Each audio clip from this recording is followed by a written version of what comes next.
We are at the book of Tens. Today we start with Anguttara Nikaya 10.14. The Buddha said, monks,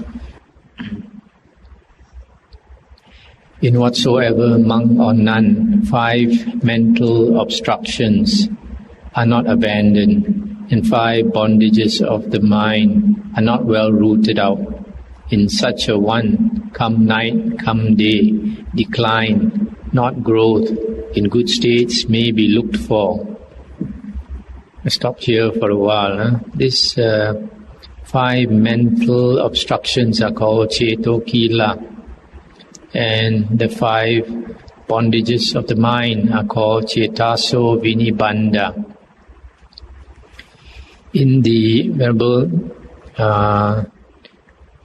Nyanatiloka's dictionary, Buddhist dictionary, he says that Cetokila, the mental obstructions, are 5 things which stiffen and hinder the mind from making right exertion.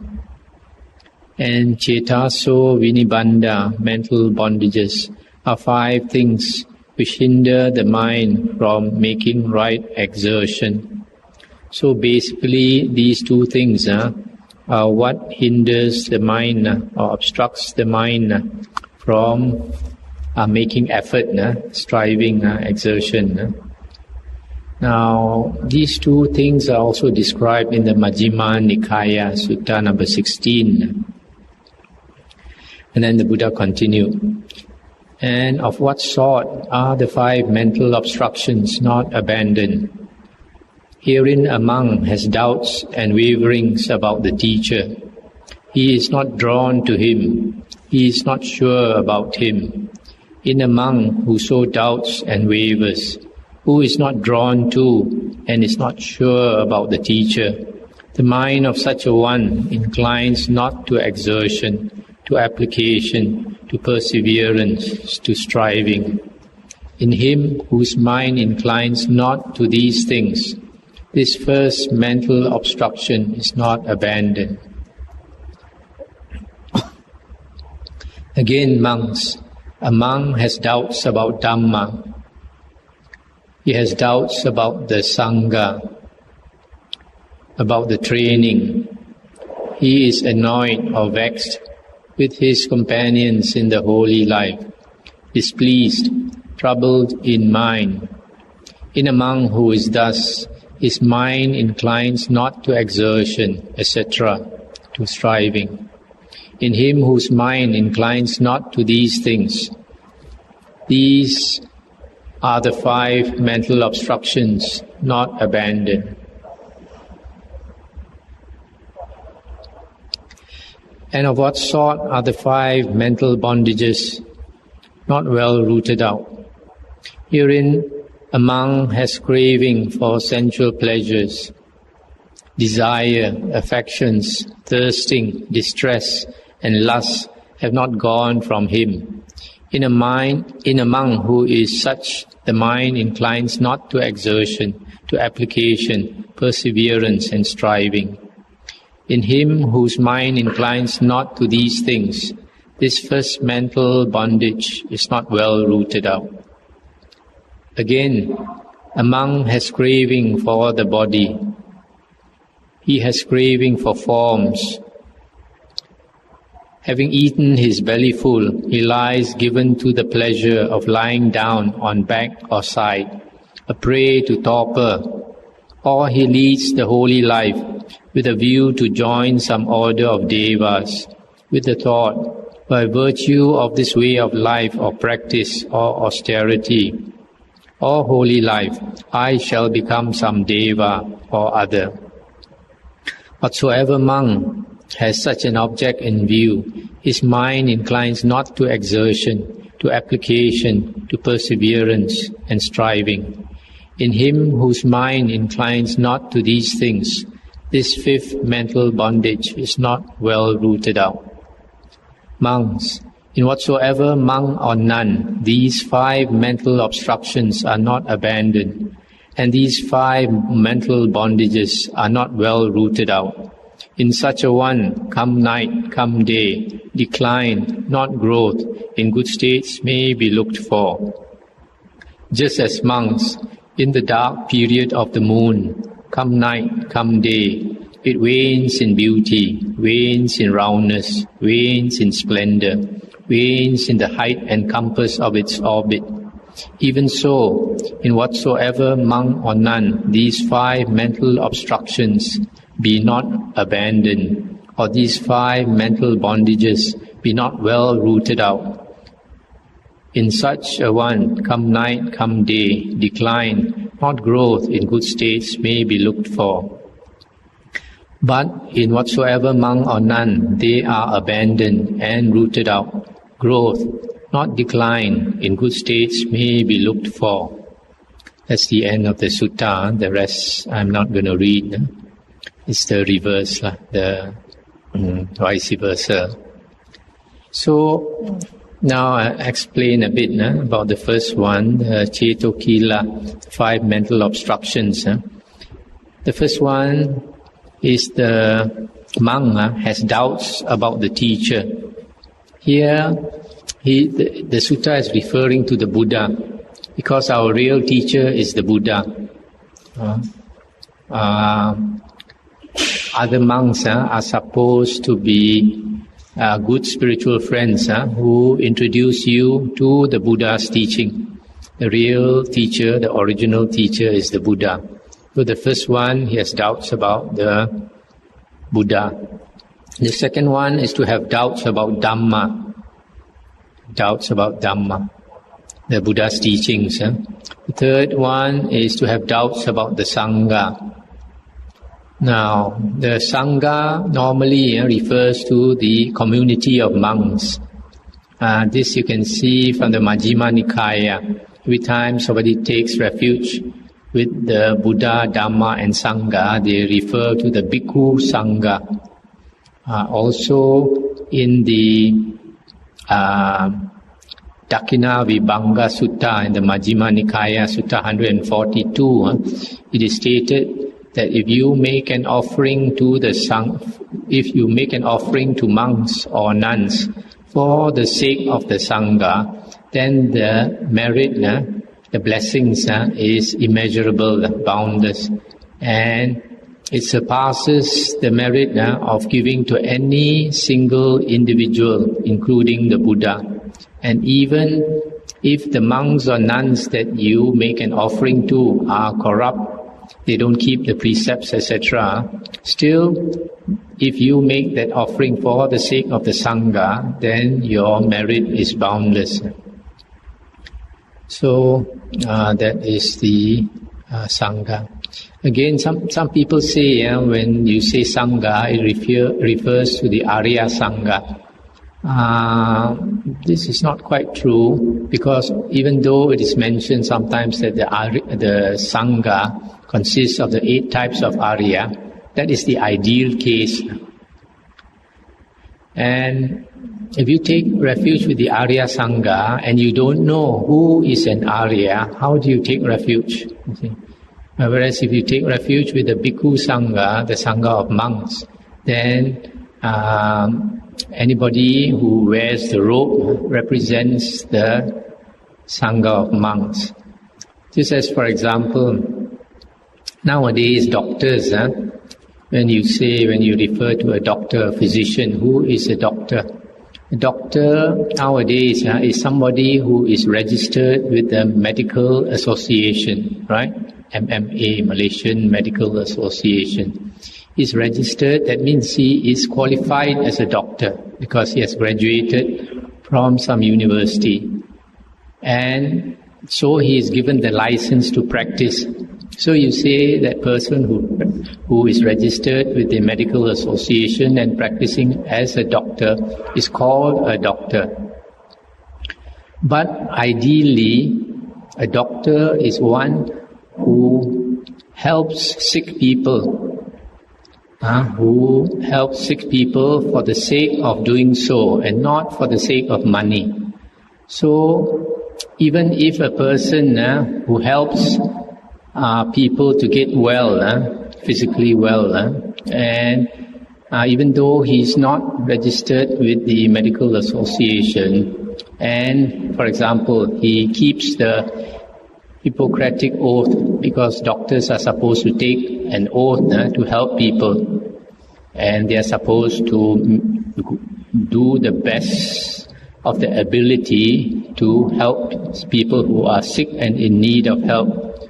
Ideally, that person is a physician, a doctor. But sometimes you find, for example, a person may be registered as a medical doctor, but that person, he acts, sometimes you do find that some doctors or physicians, they are more concerned with money, right? So sometimes, like for example, in a big city like Kuala Lumpur, to get a doctor to make a house call is quite difficult. There are some who make house calls, but when you approach many doctors, they don't make house calls, they don't make night calls, right? So that is actually not very good, because when they take the Hippocratic oath, they are supposed to help people. So in the same way, monks are also like that. Ideally, monks should be Arya, but not all monks are Arya, and not all monks keep the precept, right? But still, because they wear the robe, they are recognized as monks. That's why when we take refuge with the Sangha, we take refuge with the order of monks. So that is the Sangha. And then the fourth one, he has doubts about the training. Training means the training of Sila, Samadhi and Panya, morality, concentration and wisdom. And under the training of morality, it means keeping the precepts, keeping Sila. And sometimes people think that the training is only Sila. Sila is only part of the training. The full training is Sila, Samadhi, Panya. So it includes keeping moral conduct, it includes meditation, and it includes studying the suttas, so that it will also help you to get wisdom. So that is the training. And then the fifth one, he is vexed or annoyed with his companions in the holy life. If a monk is critical of his companions in the holy life, then he finds fault with them, he's not happy with them, he doesn't mix with them, etc., then that is an obstruction to him, fault finding. And these are the 5 mental obstructions that hinder a monk from practicing well. And then the 5 mental bondages of the heart is craving for sensual pleasures, craving for the body, craving for forms or visual objects. And then the 4th one, he sleeps a lot, a prey to sloth and torpor. And then the 5th one, he leads the holy life with a wrong motive, to be reborn as a deva or heavenly being. So these are the 5 mental bondages that also obstruct a monk from practicing well. Craving for sensual pleasures, craving for the body, craving for forms, prey to sloth and torpor, and practicing the holy life in order to become, to be reborn as a deva, a heavenly being. The next sutta is 10.17. The Buddha said, "Monks, do you live warded, not warderless? Sorrowfully dwells the warderless monk." Stop here for a moment. This word warded means protected.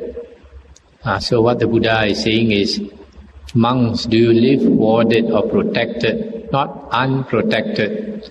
Sorrowfully dwells the unprotected monk. So the Buddha is trying to tell the monks that you must do certain things to get protection. Then the Buddha continued, monks, there are these 10 states that make for warding or protection. What 10?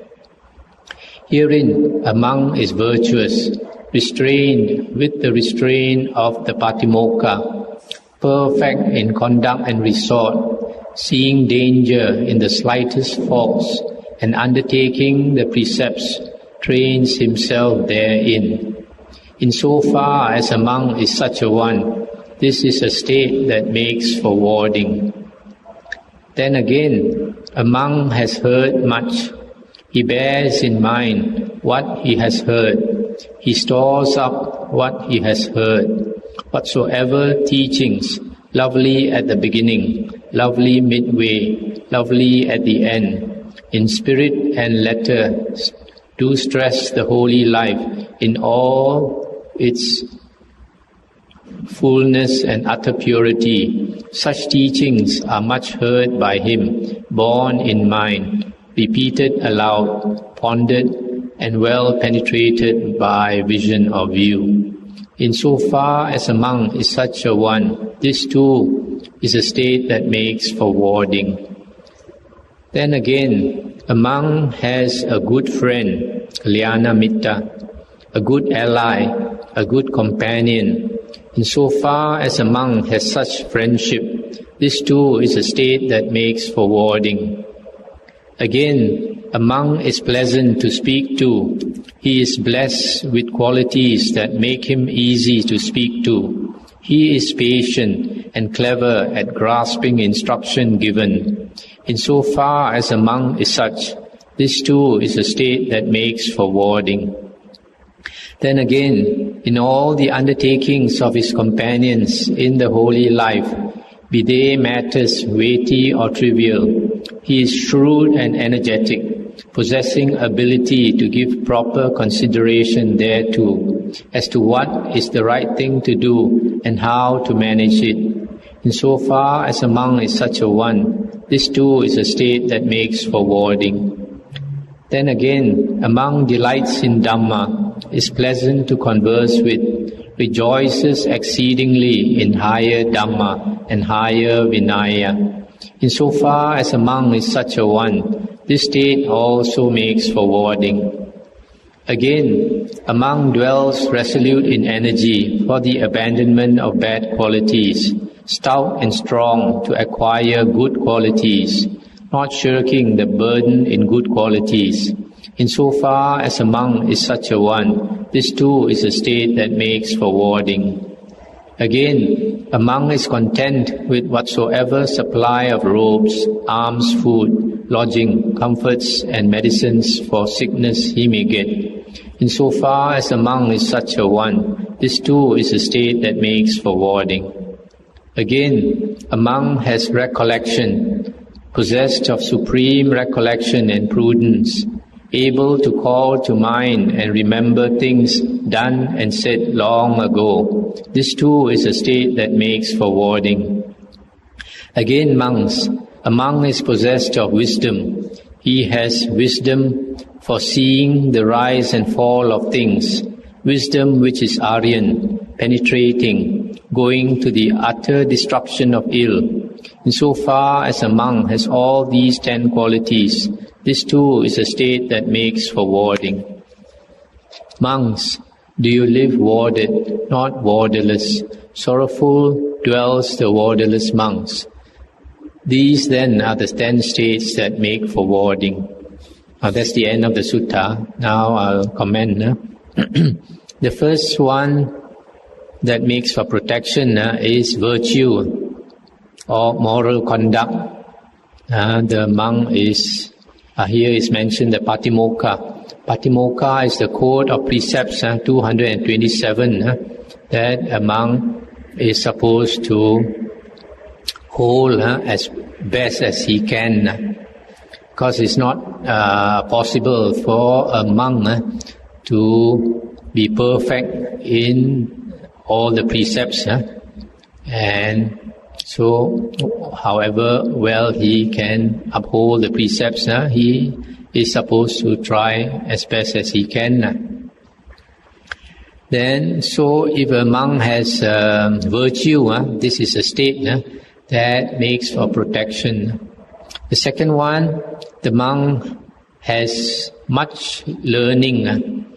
Usually there is a word that occurs in the suttas quite often. It's called Bahu Satcha and sometimes Bahu Sutta. Bahu Sutta means much hearing. Much hearing means much hearing of the Dhamma or much hearing of the suttas, the discourses of the Buddha. And then Bahu Satcha, Bahu means much, Satcha means truths. So it also means much hearing of the truths. So here the second quality for a monk, second good quality a monk should have is to hear much of the suttas, much of the Dhamma, and remember or repeat, so that memorize, so that he can remember. Then this much learning is very important, especially nowadays, because there's a lot of wrong teachings. So if a person wants to practice the holy life, he should be very familiar with the original teachings of the Buddha, so that he can have right view and not get wrong view from some other teacher. Then the third quality is to have a good friend. Good friend is a Kalyana Mitta. Now in Chinese, they translate that as a good knowing advisor. But actually, literally, it means a good friend. That means a good monk friend. And normally, it refers to a monk teacher. A monk teacher who can guide you along the right path of practice. So, in one of the suttas, the Venerable Ananda said, half of the holy life has to do with having a good friend, a good monk teacher. And the Buddha said, not so, Ananda. The Buddha said, all of the holy life has to do with having a good monk teacher. So having a good teacher is very important because firstly, he will guide you to the right teachings, the right teachings of the Buddha. Secondly, from his experience, he can save you a lot of time because he himself has gone through many years of practice and he has wasted much time from not having a good teacher perhaps. And then if you obtain guidance from somebody with experience, then you'll save a lot of time and effort. That's number 3. Number 4 is a monk is pleasant to speak to. He is blessed with qualities that make him easy to speak to. He is patient and clever at grasping instruction given. So this one is to be easy to talk to, easy to give instructions to. There are some people who are very stubborn, who don't take instructions. That is an obstruction. If you are that type of the person, then the teacher is not inclined to give you much instruction because you don't listen, you don't obey. So having this quality of being easy to talk to, easy to teach, is a state that makes for protection. Then number 5, he is shrewd and energetic, possessing ability to give proper consideration to the undertakings of his companions in the holy life. Sometimes when monks stay together, they have duties to do. So a monk who is able to help by carrying out his duties properly, then that is a good quality to have. And then his companionship will be much valued by the other monks. And number 6, a monk delights in Dhamma, delights in the higher Dhamma and higher Vinaya. The higher Dhamma here is in Pali it's called Abhidhamma. And usually when the word Abhidhamma occurs in the suttas, it comes together with Abhivinaya, the higher Dhamma and the higher Vinaya. And this higher Dhamma does not refer to the 7 books of the Abhidhamma that nowadays some monks teach. Those 7 books of the Abhidhamma came later. This higher Dhamma refers to the higher Dhamma that you practice to get out of samsara. And sometimes the Buddha does mention that it refers to the 37 Bodhipakkhiya Dhamma, the 4 Satipatthana, the 4 right efforts, Samappadana, and then the 4 Iddhipada, and then the 5 Bala, the 5 Indriya, the 7 Bojjhanga, and the Noble Eightfold Path. This is the things that you cultivate to get out of samsara. So this is supposed to be the higher Dhamma. And the higher Vinaya is the higher discipline, which is more for monks.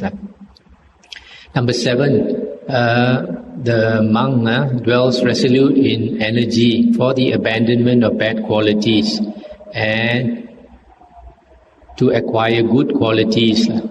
So this one, making a strong effort to progress. This is another good quality that makes for protection. Number 8, to be content with whatever requisites that he obtains, to be contented. Number 9 is to have sati. Here you can see the standard definition of sati. He has recollection, possessed of supreme recollection and prudence, able to call to mind and remember things done and said long ago.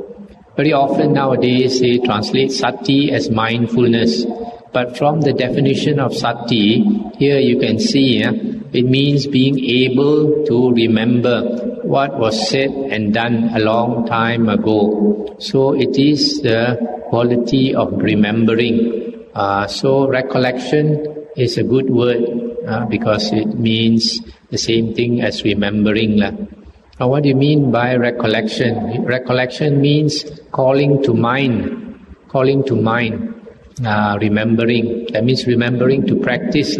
And in the practice of sati, basically the Buddha advised that we should put our mind on a useful object of contemplation. If we don't put our mind on the useful object of contemplation, the mind tends to run all over the place, be very scattered, and think of worldly things. So that is why sati is calling to mind 4 things. Contemplate 4 things: the body, feelings, the nature of the mind, and Dhamma, the Buddha's teachings. So that is the purpose of sati, is to put our mind, to remember to put our mind on the right place, in the right place, and not let it be scattered. And then number 10 is to have wisdom. And usually wisdom, as is shown here, refers to having the wisdom to see the arising and the ceasing of everything in this world. Because if you can see the rising and the ceasing of everything, either physical or mental, then you will see that there is no security in this world. Everything is falling apart. Everything is born and ceases, born and dies away. So because that is the nature of the world, impermanence, then you begin to realize it is a frightening world. There is no security, no permanence in anything. So that is the wisdom. The Buddha's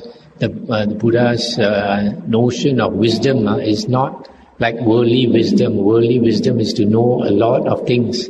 But no, the Buddha's wisdom is concerned with seeing impermanence. And because of impermanence, dukkha, which is suffering or stress or distress. Stop here for a moment.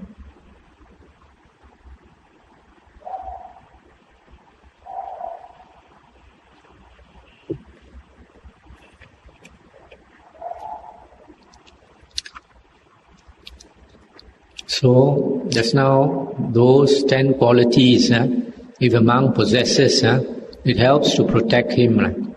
I'll just repeat. The first one is having virtue or moral conduct. The second one is to have much learning or much knowledge of the Buddha's teachings, the original Buddha's teachings. The third one is to have a good friend or a good monk teacher. Then the fourth one is being pleasant to speak to, pleasant to instruct.